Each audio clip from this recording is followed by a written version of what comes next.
Israeli হামলায় হামাসের শীর্ষ নেতা ইসমাইল বারহুম সহ 2 জন নিহত। ইসরায়েলি বাহিনীর বিমান হামলায় হামাসের শীর্ষস্থানীয় নেতা ইসমাইল বারহুম সহ আরও 1 জন নিহত হয়েছেন। গাজার দক্ষিণাঞ্চলে চালানো এই হামলাকে ইসরায়েল একটি গুরুত্বপূর্ণ সামরিক অভিযান বলে দাবি করেছে। স্থানীয় সূত্র ও ইসরায়েলি সামরিক বাহিনীর বিবৃতিতে জানা গেছে, 22 মার্চ রাতে গাজার খান ইউনিস এলাকায় একটি লক্ষ্যবস্তুতে বিমান হামলা চালানো হয়। এতে হামাসের শীর্ষ নেতা ইসমাইল বারহুম এবং তার ঘনিষ্ঠ সহযোগী নিহত হন।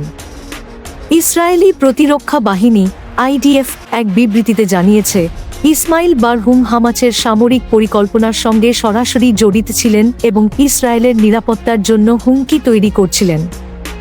IDF বলছে, এ ধরনের হামলা ভবিষ্যতেও চলবে যতক্ষণ না হামাসের সামরিক শক্তি সম্পূর্ণভাবে দুর্বল করা যায়। হামাসের পক্ষ থেকে এই হামলার তীব্র নিন্দা জানানো হয়েছে এবং প্রতিশোধ নেওয়ার হুঁশিয়ারি দেওয়া হয়েছে।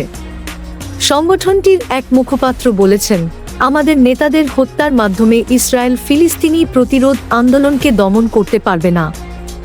এই হামলার পর মধ্যপ্রাচ্যে উত্তেজনা আরও বেড়ে যাওয়ার আশঙ্কা করা হচ্ছে। জাতিসংঘ অন্যান্য আন্তর্জাতিক সংগঠন উভয় পক্ষকে শান্তি আলোচনায় ফিরে আসার আহ্বান জানিয়েছে। এই ঘটনার পর গাজা উপত্যকায় ইসরায়েলি বাহিনীর হামলা আরও তীব্র হতে পারে বলে আশঙ্কা করা হচ্ছে।